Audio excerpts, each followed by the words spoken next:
Y ahora sí, como lo habíamos prometido y ya es tradicional también de los días miércoles, el micro que corresponde a la licenciada Silvina Gross para hablarnos de otro interesante tema. Silvina, primeramente te saludamos. ¿Cómo estás? Bien, un placer estar acá y feliz cumpleaños, Andrea. Gracias, Silvina. Bueno, ahí estamos, de pie, afortunadamente. Hay que festejar la vida, sí, después de tantas cuestiones que tienen que ver con la muerte, ¿no? Hemos hablado hace muy poquito sobre el aborto, y hoy vamos a hablar un poco de este día de la memoria, la verdad y la justicia, ¿no? Días en donde han traspasado nuestro país o quieren traspasar en el futuro nuestro país con tanta muerte y que traen una oscuridad tan grande a nivel social y que todavía estamos teniendo las consecuencias. Fuertes palabras, memoria, el no olvidar lo que sucedió, la verdad, porque quizás durante muchísimo tiempo hemos ignorado gran parte de los capítulos verdaderos y es como que de a poco han ido saltando a la luz, se va descubriendo, se va investigando, se va conociendo un poco más profundamente y finalmente justicia. ¿Podrá existir algún tipo de justicia por lo que ya sucedió? Bueno, y no hay vuelta atrás, ¿no? Sí, no. Las vidas no se devuelven. Es una justicia que no repara. Es una justicia que en todo caso se hace eco de lo vivido y que pone ahí como un sello de decir esto no estuvo bien en nuestra historia, ¿no? Pero en realidad no repara las pérdidas, no repara los daños, no reparan los años que muchas familias no pasaron en nuestra bella Argentina, ¿no? Pero la verdad siempre pugna por salir hacia afuera, la verdad en el psiquismo humano, pero también las verdades sociales pugnan constantemente y retornan vez tras vez de una o de otra manera para ser expuestas, ¿no? Y qué importante es no perder eso, no perder la búsqueda de la verdad y no perder que si bien no repara en este caso estas verdades tan tristes, no podemos dejar de olvidar, ¿no? Yo veo muchas veces como personas critican, juzgan tan duramente a la sociedad alemana por haber tenido a un hombre perverso, sádico como Hitler. Digo, pero acá nosotros, los argentinos, también tuvimos dictadores que se llevaron muchas vidas, muchos niños que aún hoy no saben de su identidad, muchas familias que han robado hijos de otros. Tan triste, es tan cruel, ¿no? Pensar en todos aquellos casos donde a cierta altura de la vida, algunas personas, como vos decís, quizás otros todavía no, se han reencontrado con su identidad, ¿no? Con su verdadera historia. ¿Cómo les han mentido durante tantos y tantos años? Sí, exactamente. Ahora esta cuestión, ¿no?, de pensar en que hubo una sociedad que prefirió mirar para el otro lado. Y en esto, porque nosotros no estamos exentos como otra generación. Esperemos nunca más repetir esta historia, nunca más repetir esta historia, pero lo cierto es que muchas veces nosotros como ciudadanos, parte de una sociedad y de una comunidad, preferimos mirar hacia otro lado, preferimos ignorar, preferimos cerrar los ojos, preferimos quedarnos muchas veces con algo habrá hecho, en alguna cosa rara andará, ¿no? Pero cuando somos tan categóricos y que hoy por hoy decimos, a ver, esto que se habla tanto de la brecha que hay acá en nuestra Argentina, digo, cuando somos tan categóricos con aquel que opina diferente, cuando no hay tolerancia y cuando el que opina diferente en vez de ser tu compañero y tu conciudadano es el enemigo, ¿sí?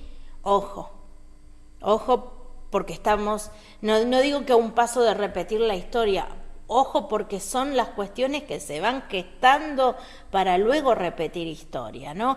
Porque esta cuestión del golpe de Estado en marzo del 76 fue algo que se vino gestando de mucho tiempo atrás, con luchas divisorias entre grupos que eran enemigos a ultranza y en donde si no estabas de un lado estabas del otro, ¿no? Y en donde pensar diferente era ser el enemigo. Entonces, digo, más allá de las cuestiones de poder, las cuestiones económicas y las cuestiones políticas y comerciales que hubo detrás de todo este movimiento que aún hoy estamos pagando como sociedad, más allá de todo eso, digo, hubo algo que se fue gestando en esos años previos para permitir que esto emerja en ese momento. Una premeditación. Sí. Me preocupa, Silvina, que después de todo lo que sucedió y como decíamos, hoy quizás con la mente un poco más expandida en cuanto al conocimiento, todavía se utilice este día feriado, el 24 de marzo, como el próximo, el 2 de abril, muchas veces para fomentar el paseo, la diversión y no la toma de conciencia de lo que realmente sucedió, ¿no? Cuando un día feriado debería ser realmente para revisar un poco la historia de Argentina, para compartirlo en familia o con amigos, para reflexionar, para debatir, pero muchas veces esa alegría, entre comillas, de un nuevo feriado, por el no voy a trabajar, porque me voy a pasear, porque voy a tal lado, termina tapando esa cruda realidad que pasó hace nada más que 42 años. Que en realidad no hay nada para festejar. Y recordemos que cuando se instaló este día feriado, hubo mucho movimiento, hay muchas críticas, justamente por esto que vos decís, Andrea, el hecho de pasar a un día de tanta tristeza nacional a un día casi de festivo, ¿no? Como suelen ser los feriados. ¿A qué se debe eso, Silvina? Al no querer reconocer lo que pasó, porque los que tienen menos de 42 años, de pronto la historia nos la han contado, pero los que son mayores la han vivido. ¿Prefieren olvidar? Yo creo que muchas veces esto tan horrendo se prefiere olvidar. Esto de saber que hubo tantas víctimas y tanta gente inocente. Digamos, si uno se adentra a la historia, es tan terrible lo que ha pasado, todo lo que tiene que ver con las torturas, todo lo que tiene que ver, ¿no?, con esta cuestión de hacer desaparecer personas en tumbas masivas o en el medio del océano, ¿no? Esto de que una familia no sepa en dónde está su hijo o su hija muerta, y mucho peor, no sé si peor, pero terrible, sigue siendo vigente y terrible que no sepa dónde está ese nieto o esa nieta. Es terrible. Hay mucha gente que prefiere, ante ese conflicto interno que angustia, tratar de minimizar la situación, ¿no? Y tratar de mirar para otro lado. Pero no podemos olvidar y no podemos dejar de mirar para otro lado, mucho menos minimizar, porque una falta de respeto a todo lo que sostiene lo que es una sociedad, que es el respeto a la vida, el respeto a la diferencia, ¿no? El respeto a las leyes justas que juzgan a un hombre. Y cuando hay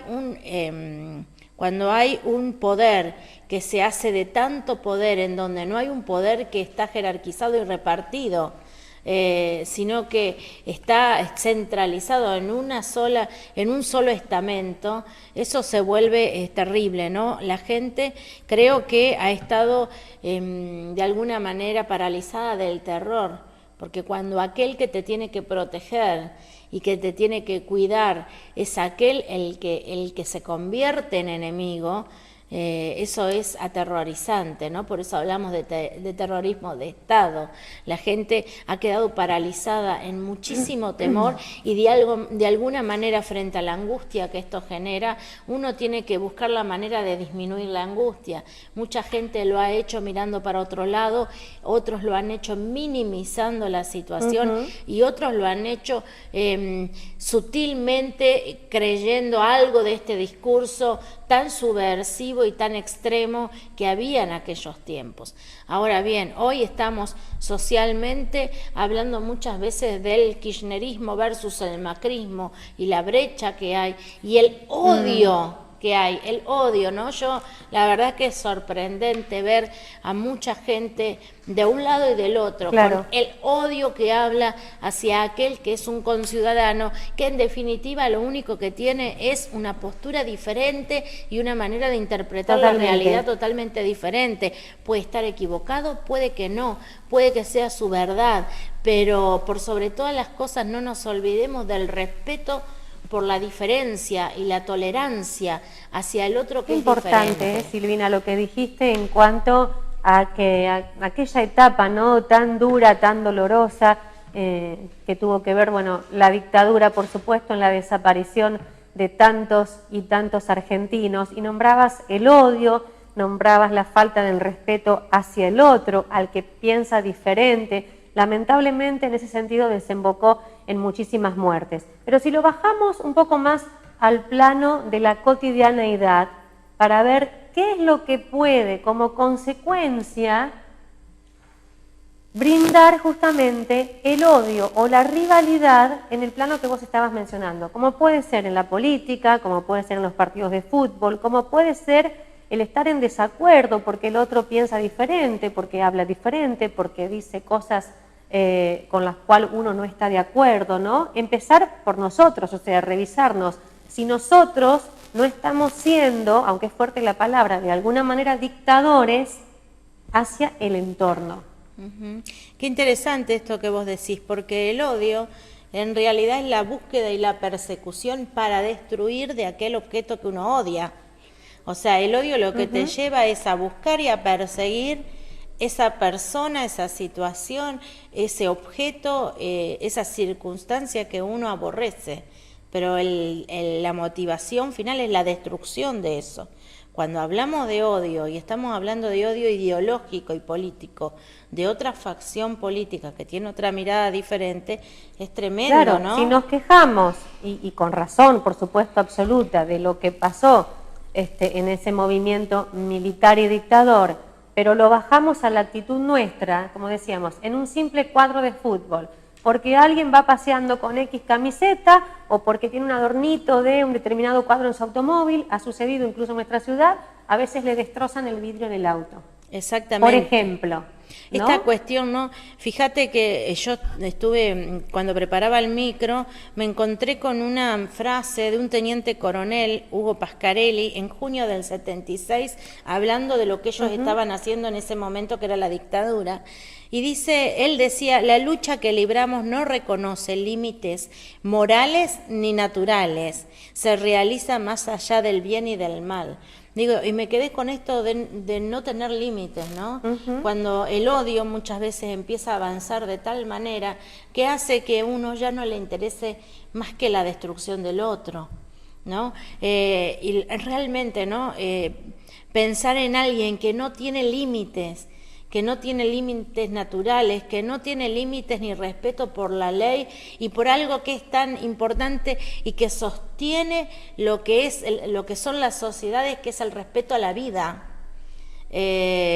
Las cosas se vuelven y el respeto a las diferencias. Y el respeto y la tolerancia a las diferencias. Cuando hablamos de, como vos decís, por ser de un partido de fútbol diferente, o por ser de un partido político diferente, o por ser de una religión diferente, o por tener otro test de piel. No te da derecho a atacar. En realidad todos somos diferentes, ¿no? Todos somos diferentes y todos tenemos nuestras cosas buenas y malas y todos tenemos nuestras virtudes y nuestros potenciales. En realidad la diferencia está en todo. Entonces perseguir, buscar y destruir a alguien porque es diferente y esa diferencia yo no la tolero, habla muy mal de cada uno de nosotros, ¿no? El otro día cuando hablábamos del aborto decíamos que la grandeza de una sociedad y la grandeza de una persona se ve ahí frente a la diferencia, frente al débil y frente al vulnerable. ¿Qué es lo que hace frente a eso? Digo, ahí está la verdadera grandeza de una persona, pero por sobre todas las cosas esto de nosotros podemos llevar adelante luchas y podemos llevar adelante ideologías, pero esas ideologías tienen que tener un límite y tienen que tener un respeto. Si ya no hay límite, eso estamos hablando de una persona, de una ideología o de una sociedad psicopática que no respeta absolutamente nada y que transgrede absolutamente todo. Y ojo, porque muchas veces tenemos psicópatas en los liderazgos que tiñen a los que están abajo de todo un ámbito de seducción, y cuando la seducción fracasa es un ámbito de temor, ¿no? En donde paraliza a la gente. Nosotros no podemos repetir la historia de mirar para otro lado.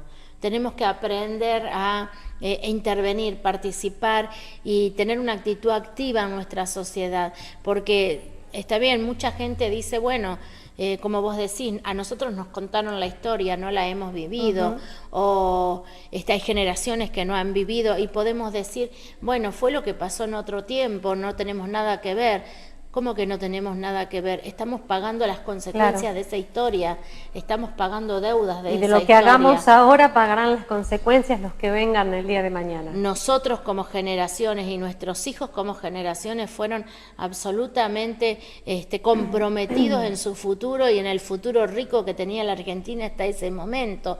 O sea, tomar decisiones que van más allá de todo límite, que transgreden todo límite, y tomar decisiones que tienen que ver con la muerte, necesariamente y generacionalmente deja una herencia de destrucción, de ruina y de muerte para las generaciones siguientes.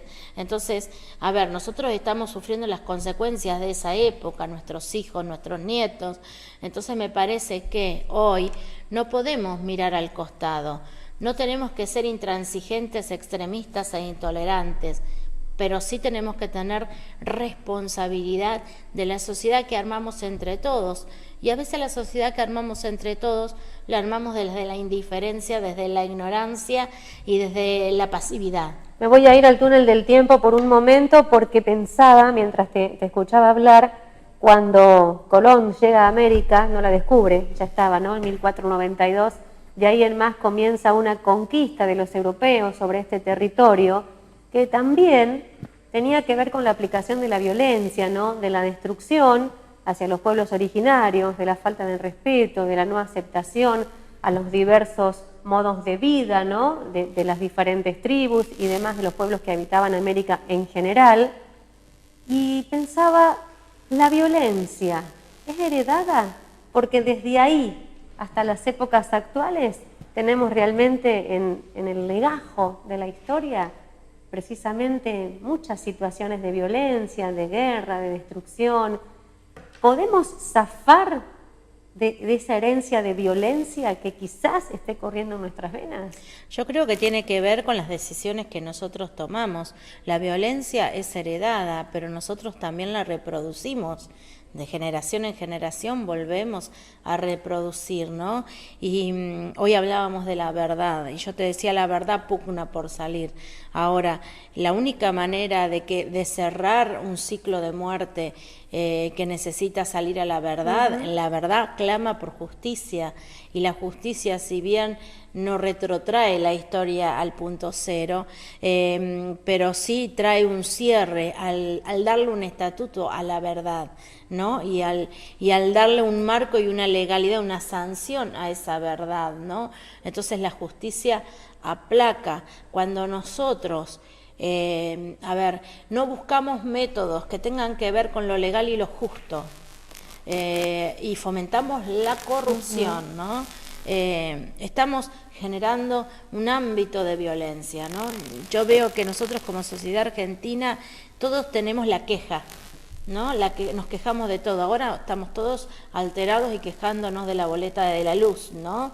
Y de los aumentos de la luz. Y vamos y hacemos marchas y hacemos piquete, pero más allá de eso, muchas veces no usamos los recursos legales que tenemos para dar curso en lo que no estamos de acuerdo. ¿Por qué? Porque a veces es más fácil ir a una marcha que gestionar tu queja en acción para promover un cambio, ¿no? El hacerse cargo, el hacerse responsable te lleva a tener que insumir algo de tiempo. Al hacerte cargo de tu queja, de tu palabra y hacer algo al respecto. Digo, nosotros como sociedad argentina, como con respecto, muchas veces sucede con el tema de los robos, no se hacen las denuncias. Claro. Entonces, de alguna manera, inconscientemente, no lo digo que sea con una mala motivación, pero inconscientemente, cuando nosotros nos quedamos en la queja o cuando nosotros no hacemos uso de los elementos legales que tenemos para dar curso a nuestra queja o cuando nosotros no hacemos las denuncias que debemos hacer, estamos alimentando la corrupción y la corrupción va en contra de la justicia y la justicia no puede operar y eso ya de por sí es alimentar indirectamente la violencia. Porque donde no opera la justicia con corrección, no hay pacificación de la sociedad. La justicia trae pacificación, muchas veces no repara completamente, pero trae paz. Claro. ¿No? Cuando todos nos movemos dentro de un ámbito en donde sabemos qué esperar de alguna manera, cuáles son las leyes que nos rigen como comunidades y como sociedades, ¿no? Por ejemplo, cuando vos vas por la calle, vos sabés que tenés que esperar el que el otro respete el semáforo en rojo, el que el otro respete el paso, el ejemplo en las pequeñas cosas. El paso por la derecha, ¿no? El que no te crucen por otro lugar que no es el que corresponde. Y cuando lo hacen, cuando transgreden esas simples leyes, uno se siente desconcertado. Claro. Decime si uno no se siente desconcertado cuando estás pasando en verde y el que tenía que esperar en rojo pasa de repente. O cuando una moto, una bicicleta te pasa por el lado incorrecto, que vos no estás atento al espejo porque se supone que de ese lado no tiene que pasar nada, no tiene que pasar nadie. Digo, son pequeñas cosas en las que muchas veces nosotros no respetamos y transgredimos y de alguna manera eso va generando violencia. Nos tenemos que empezar a dar cuenta de nuestras acciones cotidianas. Silvina, muchísimas gracias entonces por esta reflexión, después realmente de un fin de semana muy especial donde se conmemoró una vez más la memoria, la verdad y la justicia, ¿no? Que son deseos que creo que todos queremos que afloren en nuestra ciudad y en nuestro país. Exactamente. Muchísimas gracias, nos encontramos el próximo miércoles. Próximo miércoles, por aquí como siempre. Muchísimas gracias, el micro de Silvina Gross, licenciada en Psicología. Nos quedamos pensando, como siempre, nos vamos a la pausa, luego sí, nos reencontramos.